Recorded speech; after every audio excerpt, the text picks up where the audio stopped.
Assalomu alaykum. Demak, 9-sinf o'quvchilari uchun matematika fanidan yakuniy attestatsiya savollarini yechimlarini qilishni davom ettiramiz. Xayrli, manfaatli bo'lsin hammaga. Demak, boshladik. 3-bo'lim algebrik ifodalar. Algebrik ifodalar. Demak, bu bo'limda siz bilishingiz kerak bo'lgan narsa, demak, o'sha sonlar bilan birga harflarni ham aralashtirib hisob-kitoblar amalga oshiriladi. Ya'ni faqat sonlar ustida emas, balki unga qo'shimcha ravishda harflarni, ya'ni o'xshash xatlar, bir xatlar, ko'p xatlar ustida amallar bajariladi. Xo'p, demak, birinchi misolimiz a kvadrat plus 6a minus a plus 2 ning kvadrati. Ifodani soddalashtiring va a teng minus 3 bo'lgandagi qiymatini toping. Demak, a kvadrat plus 6a minus qavs ichida a plus 2 ning kvadrati. Ya'ni qisqa ko'paytirish formulalaridan biz bilamiz a kvadrat plus 4a plus 4. Xo'sh, endi qavsni ochib yuboradigan bo'lsak, a kvadrat plus 6a minus a kvadrat minus 4a minus 4. A kvadratlar ayrilib ketdi. 6 ta a dan 4 tani ayirsak, demak 2a minus 4. Ifodani soddalashtirdik. Endi a ning o'rniga minus 3 ni qo'yib hisoblashimiz kerak bo'ladi. 2 ko'paytirilgan minus 3 minus 4. Natija minus 6 minus 4 minus 10 ga teng bo'lar ekan birinchi ifodamizning qiymati. Ikkinchi misolimiz tahliliga o'tamiz. Ifodani soddalashtiring va a teng 4 bo'lgandagi qiymatni toping. Xo'p, ifodani soddalashtiramiz. Demak, umumiy ko'paytuvchi a ni qavsdan tashqariga 2 bilan birga olib chiqib ketsak, xo'sh, a minus, demak 3 ko'rinishida bo'ladi. Mahrajda ham a minus 3, demak minus 4a plus 8. Xo'p, a minus 3 lar qisqarib ketsa, bizda nima qoladi? 2a minus 4a plus 8. Bu degani, demak 8 minus 2a. Endi a ni o'rniga 4 ni qo'yib hisoblashimiz kerak. 8 minus 2 karra 4, natija 0 ga teng bo'ladi. Uchinchi misolimiz tahliliga o'tamiz. Demak, ifodani soddalashtiring va a teng minus 4 bo'lgandagi qiymatni toping. Xo'p, a minus 3 ning kvadratini qisqa ko'paytirish formulasidan a kvadrat minus 6a plus 9 ko'rinishda ochsak, ikkinchi qavsni esa a kvadrat minus 3a ko'rinishida qavslarni ochamiz. Endi a kvadratlar ayrilib ketadi, 0 ga aylanib ketsa, bizda oxirgi natija 9 minus 9a ko'rinishida bo'ladi. Xo'p, a ning o'rniga endi minus 4 ni qo'yib hisoblashimiz kerak. 4 minus 9 karra minus 4. Natija 9 plus 36 45 ga teng ekan. Uchinchi ifodamizning qiymati. To'rtinchi misolimiz tahliliga o'tamiz. Demak, to'rtinchi misolimizda ham ifodani qiymatini topishimiz kerak. Demak, qiymatini hisoblashdan oldin uni soddalashtirishimiz kerak bo'ladi. Xo'p, birinchi kasrli algebrik kasrni a kvadratga bo'lib yuborsak, xatma-xat, xo'sh, 2a minus 4 ko'rinishiga o'tadi. Minus 7a plus 3. Xo'sh, demak, bundan minus 5a minus 1 ifodasi hosil bo'ladi va endi a ning o'rniga 3 ni qo'yib hisoblashimiz yetarli. Minus 5 karra 3 minus 1. Natija minus 16 ga teng bo'ladi. Beshinchi misolimiz tahliliga o'tamiz. Beshinchi misolimizda Qavslarni ochib yuboradigan bo'lsak, a kvadrat minus 3a minus 4a plus 12 minus a kvadrat plus 2a. Endi a kvadratlar ayrilib ketdi. Minus 7a ga 2a ni qo'shishimiz natijasida minus 5a hosil bo'ldi plus 12. Endi a ning o'rniga minus 2 ni qo'yib hisoblashimiz yetarli. Minus 5 kara minus 2 plus 12. Natija 10 plus 12 22 ga teng bo'ladi. 5-ifodamizning qiymati. Xo'p, xuddi shu tartibda 6-misolimizni tahlil qilamiz. 6-misolimizda mahrajlarimiz bir xil bo'lganligi uchun ularni qo'shib yuborsak, natijada a kvadrat minus 4 taqsim a minus 2 minus 5a plus 2 ifodasi hosil bo'ladi.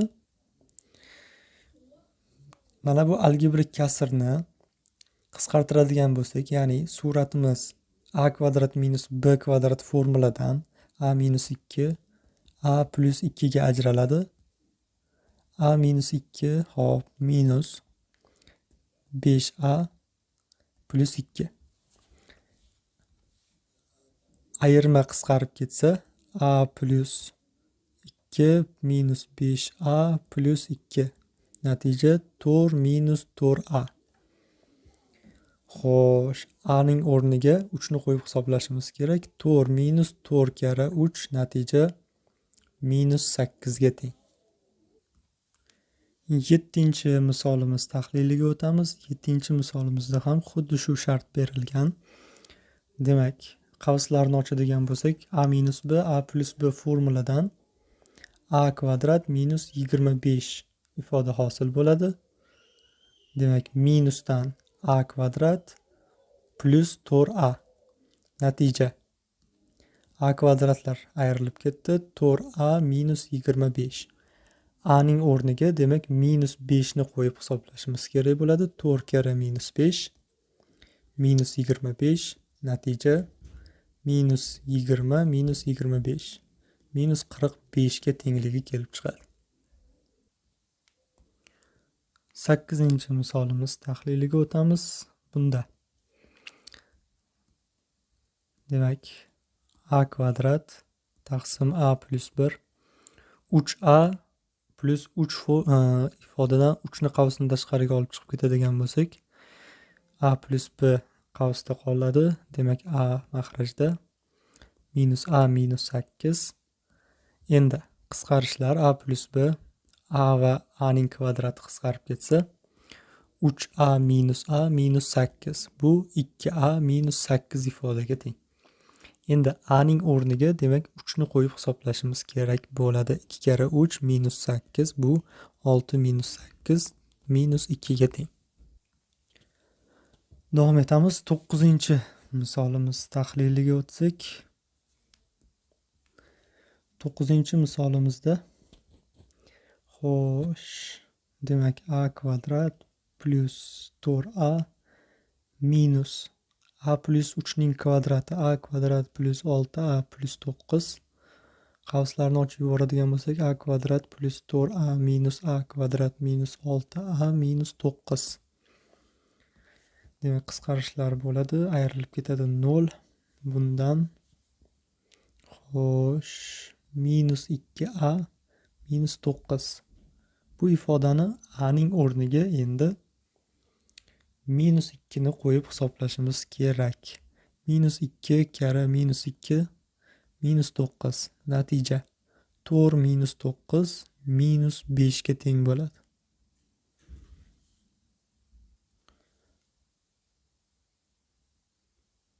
10-misolimiz tahlili. Demak,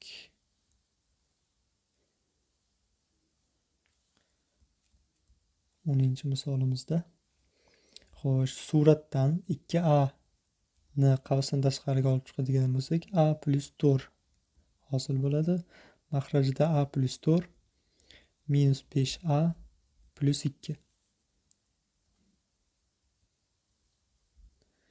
Xo'sh, a plus 4lar qisqarib ketsa 2a minus 5a plus 2. 2 minus 3a ifodasi hosil bo'ldi. Endi a ni o'rniga 3 ni qo'yib hisoblaymiz. 2 minus 3 kara 2, 2 minus 6 minus 4 ga teng bo'ladi. 11-misolimiz tahlili. Demak, 11-misolimizda a minus 4 ning kvadrati a kvadrat minus 8a plus 16 minus a kvadrat plus 6a. A kvadratlar ketdi. Xo'sh, demak 16 minus 2a ifodasi hosil bo'ldi. Endi minus 3 ni qo'yib hisoblaymiz. 16 minus 2 kara minus 3. 16 plus 6 natija 22 ga teng bo'ladi. 12-misolimizda a kvadratga bo'lib yuborsak 2a xo'sh plus 5 minus 5a plus 4. Xo'sh, bundan 9 minus 3a 9 minus 3 kara demak 5. 9 minus 15 natija minus 6 ga teng bo'ladi. Keyingi 13-misolimiz tahliliga o'tamiz. 13-misolimizda qavslarni ochamiz. Demak, a kvadrat plus 3a minus 5a minus 15 minus a kvadrat plus 4a. A kvadratlar ketdi. Xo'sh, 7ta a'dan 5ta ayrilsa 2ta minus 15. A ning o'rniga minus 2 ni qo'yib hisoblaymiz. 2 kara minus 3 minus 2 minus 15. Natija minus 4 minus 15 minus 19 ga teng bo'ladi.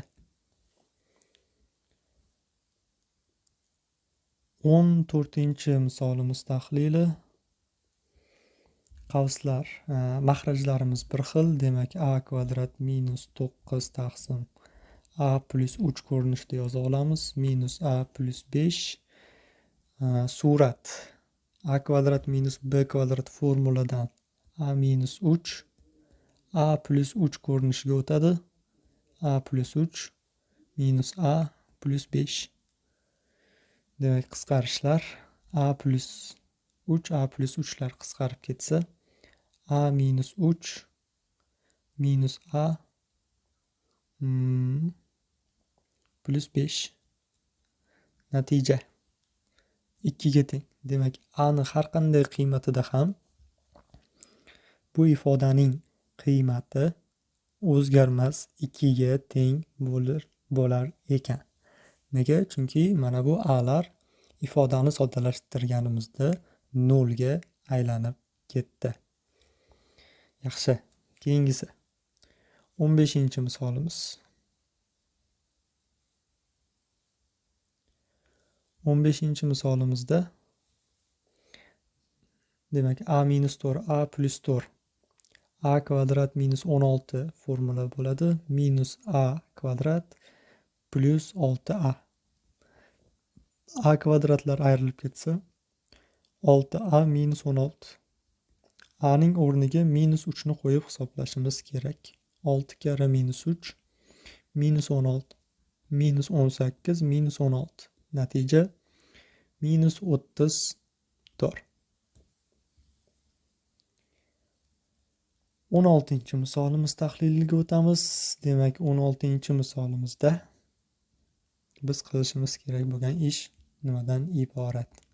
Xo'sh, demak a kvadrat taqsim a plus 5 kara 2 qavsdan tashqariga chiqib ketsa a plus 5 taqsim a minus 4a plus 5. Xo'sh, endi qisqarishlar bo'ladi. Demak, a plus 5, a plus 5, a kvadratdan bitta a qisqarib ketsa, 2a minus 4a plus 5. Natija 5 minus 2a. Aning o'rniga demak 4 ni qo'yib hisoblashimiz kerak ekan. 2 kara 4, demak 5 minus 8, natija minus 3 ga teng bo'ladi. Demak, shu bilan algebrik ifodalar attestatsiya savollari biletlarini 3-bo'limini ham barcha misollarga yechimlarini shu joyda yakunladik. E'tiborlaringiz uchun rahmat. Xo'p, sog' bo'linglar, salomat bo'linglar. Manfaatli bo'lgan bo'lsa, bitta like bosib qo'yamiz.